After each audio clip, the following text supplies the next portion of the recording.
Hello friend, जैसा कि आप लोगों ने थंबनेल में देख लिया है, आज का हमारा टॉपिक है न्यूट्रिशन इन ह्यूमन बीइंग और डाइजेशन इन ह्यूमन बीइंग। हम लोग न्यूट्रिशन इन अमीबा और पैरामीशियम तक पढ़ चुके थे। जिन लोगों ने मेरा वो वीडियो नहीं देखा है वो नीचे डिस्क्रिप्शन में या आई बटन पर प्रेस करके वो वीडियो पहले देख लें, ताकि उनको इस टॉपिक को समझने में दिक्कत नहीं हो। आज का टॉपिक स्टार्ट करने से पहले कुछ बेसिक टर्म को हम रिवाइज कर ले कि first of all what is digestion. Digestion होता क्या है? Digestion is a nothing but it is a simple process by which a complex food converted into a simpler form with the help of enzyme। हम लोग जो भी कुछ खाते हैं वो खाना हमारे बॉडी में डायरेक्टली यूटिलाइज नहीं होता है। हम लोग जो भी कुछ खाते हैं उसको हमारे बॉडी में यूज करने के लिए, यूजेबल बनाने के लिए हमारे बॉडी में एक सिस्टम चलता है। जैसे समझिए आप यहाँ पर कि हम लोग ने स्टार्च वाले फूड यानी राइस सिंपल यूज किया। ये राइस हमारे बॉडी में डायरेक्टली यूज नहीं हो सकता है। पहले ये राइस कन्वर्ट होगा सिंपलेस्ट फॉर्म में, ग्लूकोज में, कार्बोहाइड्रेट के सिंपलेस्ट फॉर्म में, और ये फिर ग्लूकोज जो है वो हमारे बॉडी में हर एक सेल के जरिए यूजेबल होगा, यूज कर सकते हैं। अगर ये इसमें कन्वर्ट नहीं हो तो राइस हमारे ब्लड में, हमारे बॉडी में यूज नहीं हो सकता है। इसी तरीके से जितने भी सारे माइक्रो मॉलिक्यूल्स हैं या हमारे जितने फूड पार्टिकल्स, उसमें जो माइक्रो मॉलिक्यूल्स होते हैं उनमें कन्वर्ट होना जरूरी है। जैसे जो हम पल्सेस यूज करते हैं वो पल्सेस हमारे बॉडी में डायरेक्टली यूज नहीं हो सकता है, उसे पहले कन्वर्ट किया जाता है एमिनो एसिड के फॉर्म में, देन वो एमिनो एसिड हमारे बॉडी में यूज हो सकता है। ठीक है, तो डाइजेशन यही प्रोसेस है कि ये कॉम्प्लेक्स फूड का सिंपलर फॉर्म में कन्वर्ट करना। अब यहाँ पर सवाल उठता है कि कॉम्प्लेक्स फूड से सिंपलर फॉर्म में कैसे कन्वर्ट होगा? अपने आप तो कुछ हो नहीं रहा हमारे बॉडी में, तो ये कन्वर्जन जो है ये एक बायोकेमिकल सब्सटेंस के हेल्प से होता है, जिसे हम लोग बोलते हैं एंजाइम।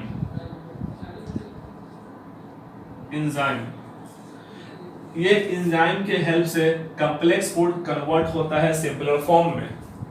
ठीक है, तो कंप्लीट डेफिनेशन ये हुआ कि digestion is a process by which complex food converted into a simpler form with the help of enzyme. Is that clear?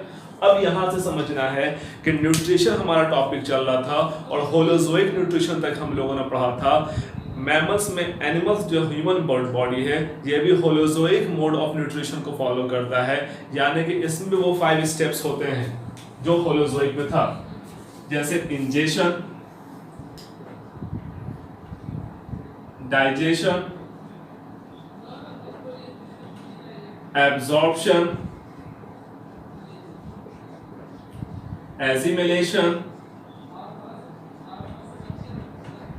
And lastly egestion. ये 5 स्टेप को हमारी बॉडी भी फॉलो करती है और इस 5 स्टेप्स के बारे में हम लोग 1 बाय 1 डिस्कस करेंगे यहाँ पर। तो हम लोग फर्स्ट टॉपिक स्टार्ट करते हैं, injection. How the food ingest by our body, कैसे हम अपने खाने को खाते हैं। ठीक है, तो हम लोग मल्टी सेलुलर लिविंग ऑर्गेनिज्म है, हमारे बॉडी में ऑर्गन लेवल ऑर्गेनाइजेशन है, हमारे बॉडी में हर एक काम को करने के लिए अलग अलग ऑर्गन्स प्रेजेंट होता है। तो हमारे बॉडी में खाने को खाने के लिए भी एक अलग सा ऑर्गन जिसे हम माउथ बोलते हैं। ठीक है, इस माउथ के हेल्प से हम लोग खाने को इंटेक करते हैं, फूड इंटेक करते हैं। तो यहाँ पर मैंने एक रफली डायग्राम ड्रॉ करके रखा था पहले से, ताकि ज़्यादा टाइम किल ना हो। ठीक है, ये हमारे डाइजेस्टिव ट्रैक्ट है, इसके बारे में डिस्कस करते हैं। तो फर्स्ट टॉपिक हमारा है माउथ।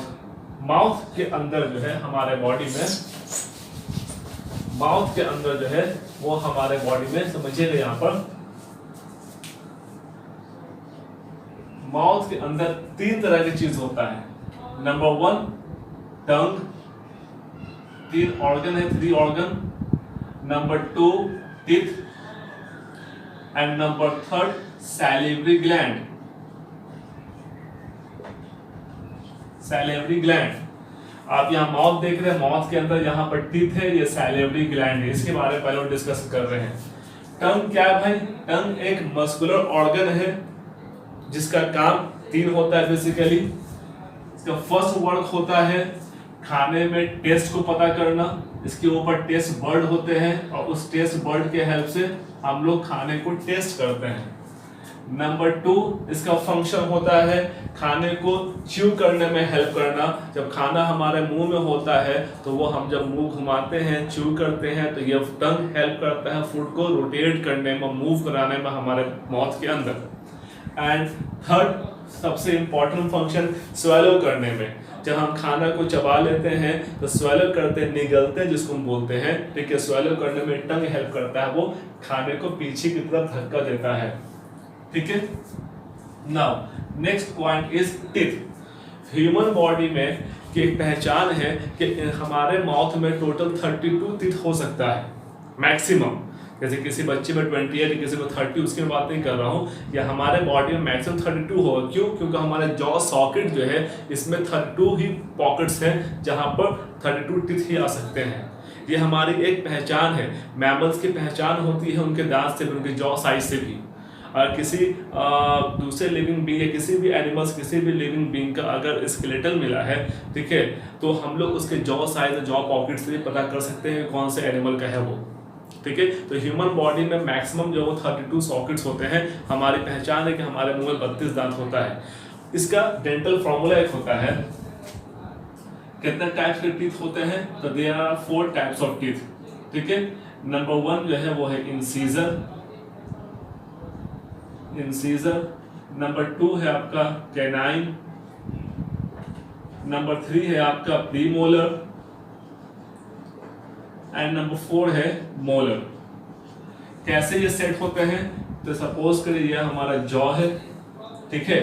इस जॉ में चूंकि हम लोग बायलैटरल सिमेट्रिकल हैं तो हमारे बॉडी जो बिल्कुल 2 इक्वल पार्ट में डिवाइडेड है। यहाँ पर आपका 2 इंसीजर, इसके बाद जो है आपका 1 कैनाइन, इसके बाद आपका 2 प्रीमोलर, इसके बाद आपका 3 मोलर, ठीक है। तो 2 1 2 3, 2 incisor, 1 canine, 2 premolar and 3 molar। ये फॉर्मूला है हाफ साइड 2 1 2 3 2 1 2 3 by 2 1 2 3। ये डेंटल फॉर्मूला है। इसमें 2 क्या बता रहा है भाई? ये इंसीजर टीथ है, कैनाइन है, प्रीमोलर और मोलर बताता है, ठीक है। टीथ के एडजस्टमेंट के अकॉर्डिंग उसका टर्मिनोलॉजी पे यूज होता है। हमारे बॉडी में जो टीथ का एडजस्टमेंट है इसे हम लोग थीकोडोंट बोलते हैं। थीकोडोंट क्यों भाई? क्योंकि मोस्टली मैमल्स के जो बॉडी है, हर एक एनिमल्स का अलग अलग हो सकता है, लेकिन मैमेलियन बॉडी की बात कर रहे हैं, वर्टेब्रेट एनिमल्स की बात कर रहे हैं, तो हमारा जो दांत होता है वो जॉ पॉकेट्स में, जॉ बोन के पॉकेट्स में प्रेजेंट होता है। जैसे सपोज करिए ये टीथ है, तो ये टीथ जो है वो प्रेजेंट होगा जॉ सॉकेट में, और इस सॉकेट में प्रेजेंट होने की वजह से इसको बोलते हैं थीकोडोंट, ठीक है। थीकोडोंट का मतलब होता है कि पॉकेट में दांत है। तो हमारे मुंह में जो दांत होते हैं वो पॉकेट्स में अवेलेबल होते हैं, जॉ पॉकेट्स में अवेलेबल होता है, इसलिए इसको बोलते हैं थीकोडोंट है। हम लोग थीकोडोंट बोलेंगे, ठीक है। इसके अलावा हम लोग डाइफायोडोंट भी हैं। डाइफायोडोंट मतलब डाई मींस 2। हमारे जो टीथ का जो साइकिल है, ठीक है, वो 2 टाइम्स होता है। फर्स्ट टाइम मिल्क टीथ होता है जिसको हम लोग डिसिडियस टीथ बोलते हैं, जो एक बार हो करके टूट जाता है, बाद में वो परमानेंट टीथ बनता है।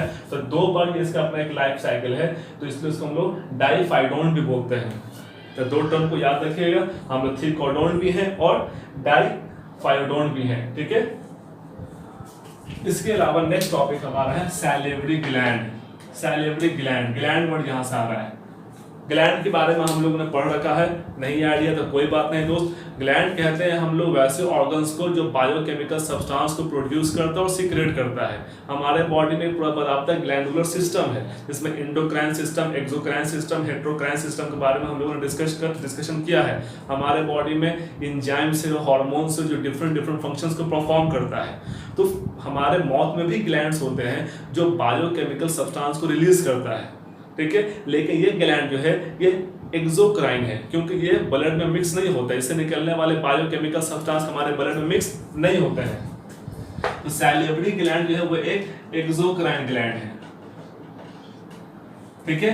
हमारे माउथ में ह्यूमन बॉडी के माउथ में जो है वो थ्री पेयर्स सैलिवरी ग्लैंड्स होते हैं। यहाँ पे आप डायग्राम में देख रहे होंगे 3 pairs of salivary gland. Number first जो है उसका नाम है आपका parotid salivary gland. Number second है जिसका नाम है सब मैक्सिलरी सैलिवरी ग्लैंड।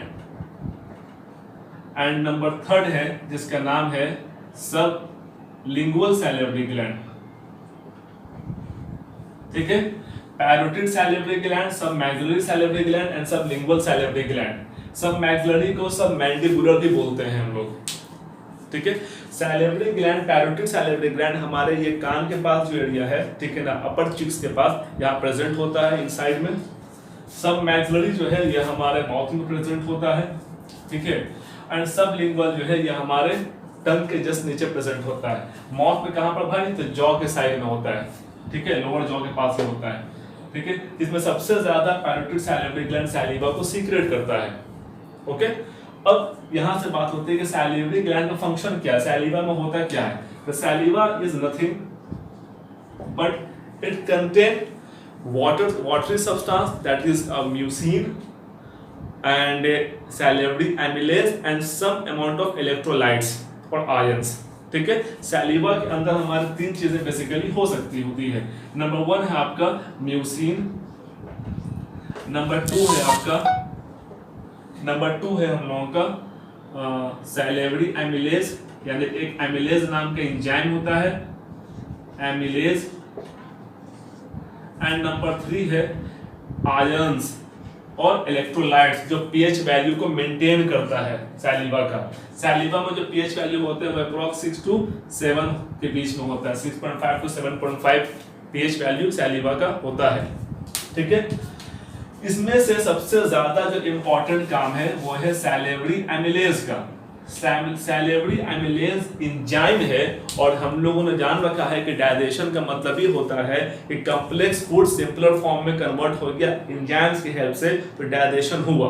तो ये 10th में क्वेश्चंस आता है कि how can we say that first digestion firstly take place in our mouth. Digestion कैसे कह सकते हैं कि हमारे माउथ में हुआ है। तो आप यहाँ पर देखोगे जब हम लोग कोई कॉम्प्लेक्स फूड खाते हैं, स्पेशली अगर हम स्टार्च की बात करें, स्टार्च की बात करें तो स्टार्च एक कॉम्प्लेक्स फूड है, एक पॉलीसेकेराइड्स है। ठीक है, जब ये हमारे माउथ में जाता है, हम खाने को च्यू करते हैं, तो ये सैलिवरी एमिलेज एंजाइम की हेल्प से कन्वर्ट हो जाता है माल्टोज में।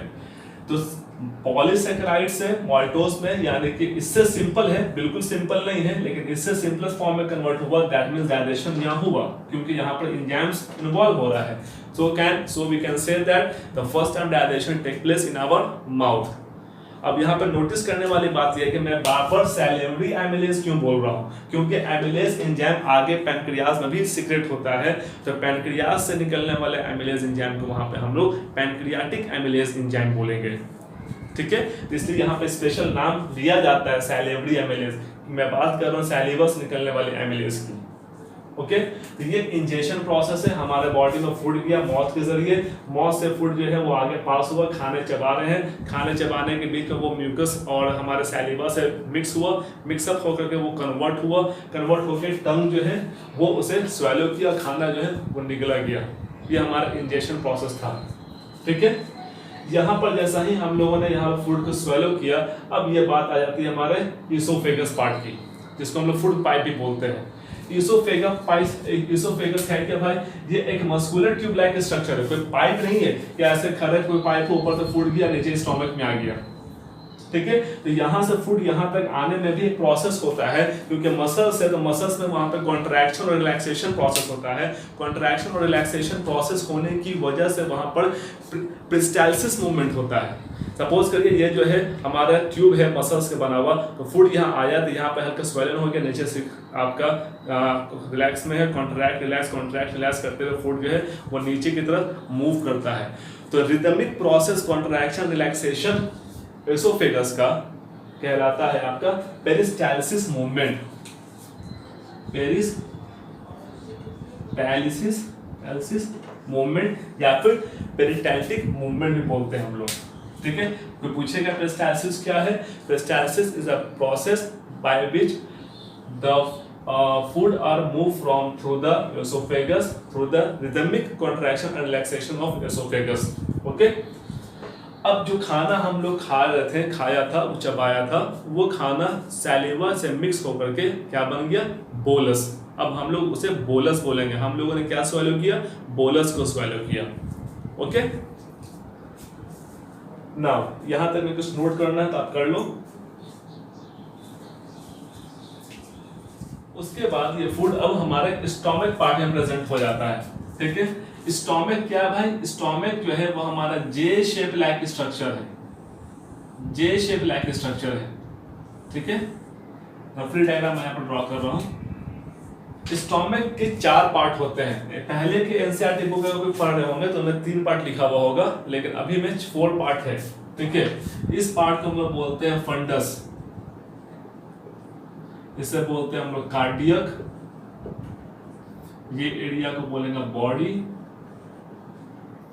और इसे बोलेंगे हम लोग पैरोलिक। ठीक है, 4 पार्ट है स्टोमक का। यहाँ पर सबका अपना अलग अलग काम है जो हमने डिटेल में पढ़े हैं क्लास 11th में। यहाँ पर स्पिंचर सेल्स होते हैं। स्टोमक में बेसिकली क्या होता है कि ये 3 चीजों को सीक्रेट करता है।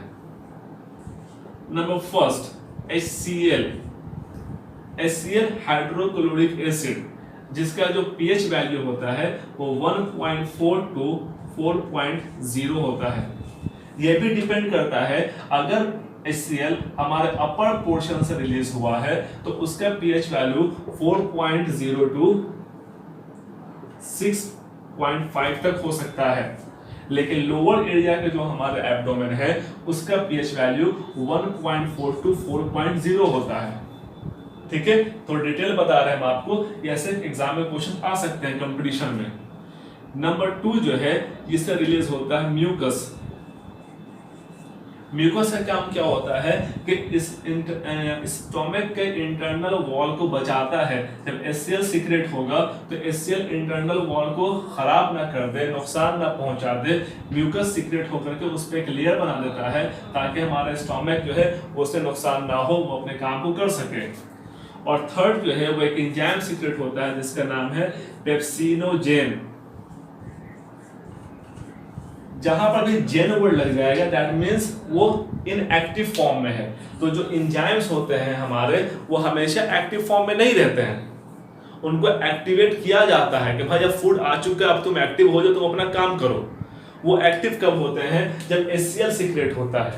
HCl सीक्रेट होगा, HCl सीक्रेशन की वजह से कन्वर्ट होगा, एसिडिक मीडियम बन जाएगा, और एसिडिक की वजह से ये पेप्सिनोजेन कन्वर्ट होकर क्या बना देगा?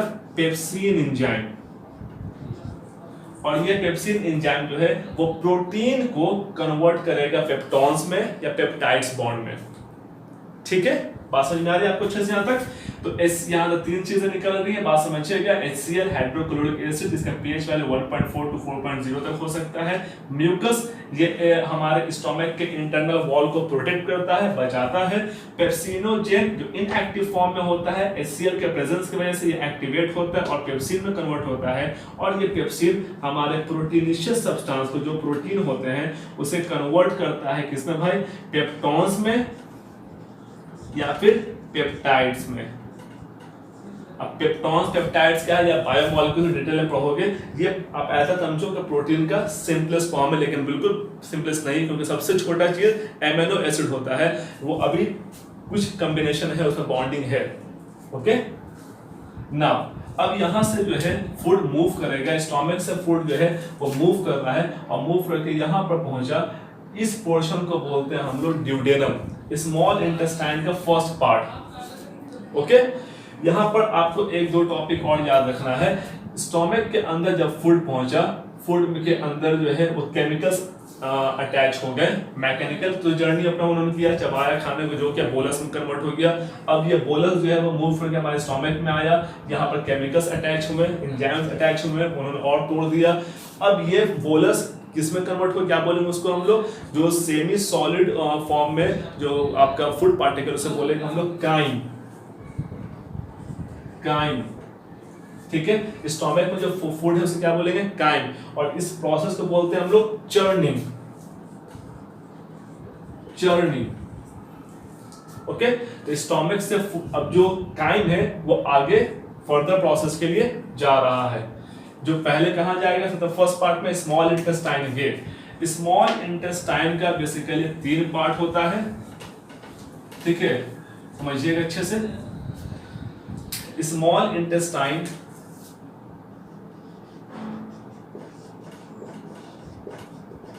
का बेसिकली 3 पार्ट है।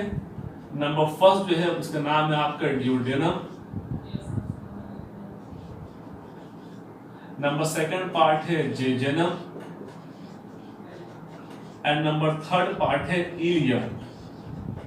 एल है ये इलियम। ड्यूडेनम जो है टोटल स्मॉल इंटेस्टाइन की जो साइज है वो अप्रॉक्स 6 मीटर टू 6.5 किसी किसी बुक में मिलेगा आपको, होता है, ठीक है। हम लोग जनरल 6 मीटर समझते हैं, 6 मीटर टू 6.5 मीटर तक होता है, यानी अप्रॉक्स 20 फीट अप्रॉक्स, ठीक है। ड्यूडेनम जो है इसकी साइज 25 सेंटीमीटर होती है, सबसे छोटी होती है। जेजेनम की जो साइज है वो ज्यादा होती है, 3.5 मीटर तक होती है, और इसकी जो साइज है वो अप्रॉक्स 2 और 2 to 2.5 मीटर तक होती है इलियम की। ओके, जितना भी डाइजेशन का बेसिक प्रोसेस है वो इसी दो पार्ट में हो जाता है, ड्यूडेनम और जेजेनम। इसको अच्छे समझिएगा। ड्यूडेनम में जैसे फूड यहाँ आया जिसको मैं काइम बोल रहे हैं, काइम यहाँ पहुंचा, ठीक है ना। जो ड्यूडेनम आपका सी शेप लाइक बुक में लिखे, लेकिन एक्चुअली वो यू शेप लाइक होता है, ऐसे यू, ठीक है ना, यू शेप लाइक स्ट्रक्चर या सी शेप लाइक स्ट्रक्चर होता है ड्यूडेनम। यहाँ पे जैसे काइम पहुंचा, यहाँ पर बाइल जूस सीक्रेट होता है लीवर से, और पैनक्रियास से रिलीज होते हैं पैनक्रियाटिक जूस। यहां पर समझना अच्छे से आप लोग। लीवर बॉडी का सबसे बड़ा ग्लैंड जिसका वेट अप्रॉक्स 1.2 टू 1.5 केजी तक होता है। एक नॉर्मल ह्यूमन बॉडी में ये 1.2 केजी टू 1.5 केजी तक का होता है लीवर, ठीक है। ये 2 लोब होते हैं इसमें, आप डायग्राम में देखो, यहाँ पर 2 लोब बने हुए हैं, और ये दोनों लोब का अपना अलग अलग काम है। लीवर का बेसिकली काम होता है बाइल का आप प्रोडक्शन करना, बाइल जूस, बाइल सॉल्ट हमारे जो होते हैं वो बनते हैं लीवर में। इसके अलावा बहुत सारे काम हमारा लीवर करता है, और वो आके स्टोर कहाँ होता है, गॉल ब्लैडर में, ठीक है। इसका नाम है गॉल ब्लैडर, गॉल ब्लैडर। तो यहाँ पर स्मॉल लीवर से गॉल ब्लैडर में बाइल जूस आके स्टोर हो रहा है। लीवर को साइंटिफिक नेम में हेपेटिक बोलते हैं हम लोग, हेपेटिक, ठीक है। तो लीवर से निकलने वाले जो डक्ट है उसे क्या बोलेंगे हम लोग, हेपेटिक डक्ट। ओके, तो लीवर से क्या निकल रहा है, बाइल निकल रहा है, बाइल जूस निकल रहा है, जिसका काम होता है फैट को तोड़ना, फैटी चीज जो हम खाते हैं उस फैट को कन्वर्ट कर देना, ठीक है, छोटे छोटे फैटी एसिड में या ग्लिसरॉल में। ये बाइल सॉल्ट का काम करता है। पैनक्रियास जो है ये लीफ लाइक स्ट्रक्चर है, ठीक है, जो हमारे स्टोमक के जस्ट नीचे होता है, ठीक है। इसका काम होता है, पैनक्रियास जो है तो कुछ ऐसा होगा। पैनक्रियास से निकलने वाले जो डक्ट हैं इसको हम लोग पैनक्रियाटिक डक्ट बोलते हैं, पैनक्रियाटिक डक्ट। मैं ये सब इसलिए बता रहा हूँ जिसका काम अभी आगे पढ़ने वाला है आपको। और यहाँ पर सपोज करिए कि लीवर है, मान लीजिए कि लीवर है, लीवर से यहाँ से डक्ट रिलीज हो रहा है, ठीक है, हेपेटिक डक्ट। और यहाँ से एक कॉमन डक्ट होता है, जो कॉमन डक्ट आपके ड्यूडेनम पार्ट में मिल जाता है आकर के। सपोज कि ये ड्यूडेनम पार्ट है, तो ड्यूडेनम में आकर के मिल रहा है, ठीक है। इस कॉमन पाथवे को बोलते हैं hepato pancreatic duct, hepato pancreatic duct. यानी कि लीवर और पैनक्रियास से एक कॉमन डक्ट है जो आके ड्यूडेनम में मिक्स हो रहा है, जहां पर यह अपना बाइल जूस भी सीक्रेट करता है और ये अपने एंजाइम्स का भी सीक्रेट करता है, सीक्रेशन होता है। ओके, पैनक्रियास से 2 तरह की चीजें रिलीज होती हैं। पैनक्रियास चूंकि हमारा एक हेटेरोक्राइन ग्लैंड है, हेटेरोक्राइन का मतलब होता है वैसा ग्लैंड जो एंजाइम्स यानी कि एक्सोक्राइन की तरह भी काम करता है, और हार्मोन्स दैट मीन्स एंडोक्राइन की तरह भी काम करता है। Pancreas secret both type of biochemical substance, enzymes और हार्मोन्स। ठीक है, पैनक्रियाज का जो स्ट्रक्चर अगर आप डिटेल में पढ़िएगा तो पैनक्रियाज के मोस्टली जो पार्ट हैं वो एंजाइम्स का सीक्रेशन करते हैं, लेकिन इसमें कहीं कहीं पर ग्रेप्स के तरह यानी बंचेस ऑफ सेल्स होते हैं, स्पेशल सेल्स जिसको बोलते हैं आइसोलेट ऑफ लैंगरहैंस। ठीक है, आइसोलेट ऑफ लैंगरहैंस की वजह से वहां से हार्मोन्स का भी सीक्रेशन होता है। दो तरह के आइसोलेट ऑफ लैंगरहैंस सेल्स होते हैं, alpha cell and beta cell. Alpha cell की वजह से क्या होगा, यहां से रिलीज होगा आपका insulin hormone, sorry glucagon hormone, glucagon, and beta cell की वजह से रिलीज होगा इंसुलिन हार्मोन। ओके, दो तरह के हार्मोन्स का सीक्रेशन होता है पैनक्रियाज से। पैनक्रियाज से किस पार्ट से, आइसोलेट ऑफ लैंगरहैंस, उसके भी पार्ट है alpha cell and beta cell. इसके अलावा जो एंजाइम का सीक्रेशन करता है वो कौन कौन से एंजाइम से कर सकता है, ट्रिप्सिन है, पैनक्रियाटिक एमिलेज है आपका, इसके अलावा रेनिन भी हो सकते हैं। ठीक है ना, बहुत सारे एंजाइम का सीक्रेशन यहां से होता है।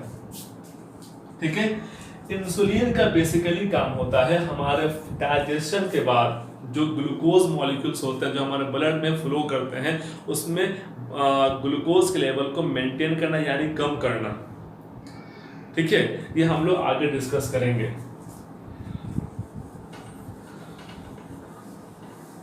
तो हम लोगों ने जाना यहाँ पर कि ड्यूडेनम पार्ट में लीवर से बाइल जूस सीक्रेट होता है और पैनक्रियाज से एंजाइम्स सीक्रेट होते हैं, क्योंकि अभी हम लोग बात डाइजेशन कर रहे हैं तो एंजाइम सीक्रेट करते हैं जो कॉमन डक्ट के जरिए हेपेटोपैनक्रियाटिक डक्ट के हेल्प से ड्यूडेनम में आता है।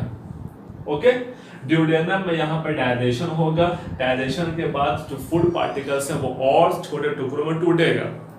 लेकिन एक चीज आपको और यहाँ पे समझना है कि जो फूड यानी जो काइम यहाँ से आया था एसिडिक नेचर लीवर से निकलने वाले बाइल जूस, ताकि वो फर्दर प्रोसेस के लिए काम कर सके।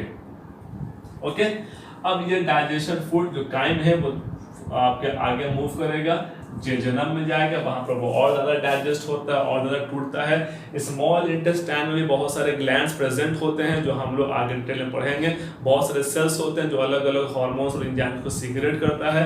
फूड का डाइजेशन यहाँ होगा, देन आफ्टर वो इलियम पार्ट में पहुंचेगा जहां पर एब्जॉर्प्शन होता है। इलियम पार्ट जो है ये इसका internal wall finger like projection की तरह देखने में लगता है, जिसको हम लोग विल्ली बोलते हैं। ओके, फिंगर लाइक प्रोजेक्शन इसको विल्ली बोलते हैं। एक्चुअली इसके वॉल पर हाईली कैपिलरीज होता है और कैपिलरीज होने की वजह से ये ब्लड की हेल्प से, ब्लड की होने की वजह से ये डाइजेस्टेड फूड जो है वो यहाँ पर एब्जॉर्ब हो जाता है ब्लड स्ट्रीम में। ओके, तो इलियम में एब्जॉर्प्शन हुआ। अब जो अनडाइजेस्टेड फूड पार्टिकल है वो लार्ज इंटेस्टाइन की तरफ मूव कर गया। लार्ज इंटेस्टाइन में 3 पार्ट है, लार्ज इंटेस्टाइन में 3 पार्ट्स है। फर्स्ट सीकम, नंबर 2 आपका कोलोन एंड नंबर 3 आपका रेक्टम। सीकम बहुत ही छोटा ऐसा पाइप लाइक स्ट्रक्चर है लार्ज इंटेस्टाइन का, जहां से इलियम आके अटैच होता है। ओके, वो आगे अनडाइजेस्टेड फूड पार्टिकल्स को कोलोन पार्ट में मूव करता है। कोलोन में वाटर का एब्जॉर्प्शन होता है ताकि अनडाइजेस्टेड फूड पार्टिकल्स बॉडी से आसानी से एक्सक्रीट हो जाए, ठीक है, निकल जाए, और वो रेक्टम से होते हुए बॉडी से, एनस से होते बॉडी से बाहर निकल जाए। ये हमारे बॉडी का एक डाइजेस्टिव सिस्टम है। यहाँ पर एक टॉपिक को हम और आपको एक्स्ट्रा बताना चाहेंगे, वो टॉपिक है टीएस ऑफ एलिमेंट्री कैनाल। शायद कंपटीशन में पूछ दिया आपसे, तो आपको ये याद रखना होगा। टीएस of alimentary canal,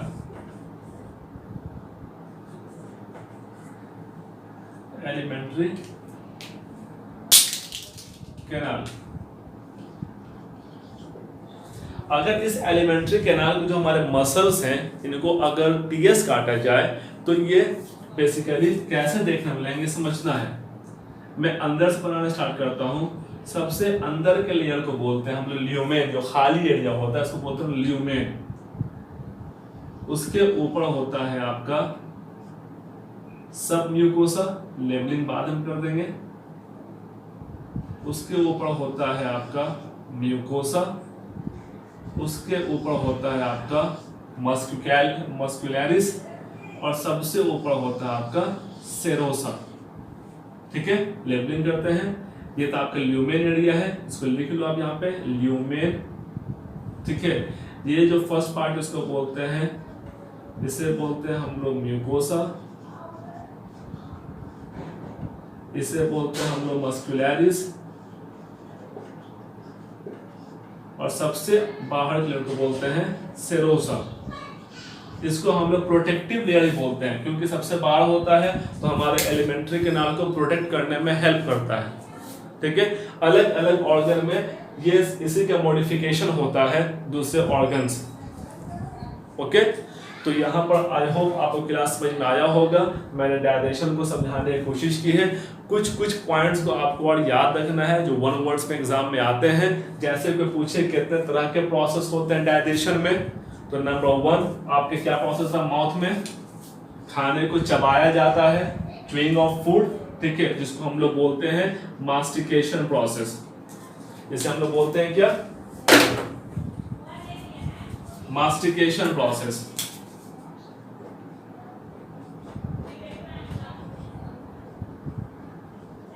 chewing of food, खाने को चबाना। इसके अलावा खाने को जब हम लोग घोट लिया, स्वेलो कर लिया, निगल लिया, उसको क्या बोलते हैं हम लोग, डेग्लूटिशन। उसके बाद जब हमारा खाना ओएसोफेगस से पार हो रहा है, क्या बोल रहे हैं उसे हम लोग, peristalsis movement. Peristalsis movement. Then after जब हमारा खाना ड्यूडेनम पार्ट में आया और वहां पर फैट कन्वर्ट हुआ, फैट टूटा, फैट का डाइजेशन हुआ, और फैट डाइजेस्ट होकर के बना क्या भाई, फैटी एसिड या कोलेस्ट्रॉल में जो बाइल के हेल्प से हो रहा था, उसे क्या बोलेंगे, इमल्सिफिकेशन प्रोसेस। Emulsification process. ठीक है, तो ये सारे प्रोसेस है जो आपको थोड़े बहुत डेफिनेशन याद रखने होंगे। तो पूछे कितने तरह ग्लैंड्स पार्टिसिपेट करता है डाइजेशन में, तो सैलिवरी ग्लैंड है, ठीक है, हमारा लीवर है, पैनक्रियाज है। बेसिकली 3 ग्लैंड है, इनके बारे में आपको पता है, आपको याद रखना होगा। डाइजेशन इन ह्यूमन बीइंग हो गया। यहाँ तक आप लोगों का न्यूट्रिशन टॉपिक कंप्लीट हुआ। नेक्स्ट टॉपिक हम लोगों का रिस्पायरेशन स्टार्ट होगा। यहाँ तक में अब आपसे एक क्वेश्चन जिसका आंसर आपको कमेंट बॉक्स में रिप्लाई देना होगा। क्वेश्चन है हमारा, what is the function of trypsin enzyme. What is the function of trypsin enzyme, इसका आंसर आप रिप्लाई करना कमेंट बॉक्स में, मैं चेक करूंगा, देखूंगा। और आई होप कि आपको यहाँ तक क्लास समझ में आया होगा। जिन्हें नहीं आया है वो क्वेश्चंस करें, मैं उसका रिप्लाई करूंगा। अपने दोस्तों में इसे शेयर करें ताकि वो लोग भी कुछ सीख सकें। चैनल को इस वीडियो को लाइक करें और चैनल को सब्सक्राइब करें अगर आपने सब्सक्राइब नहीं किया है तो। Thank you.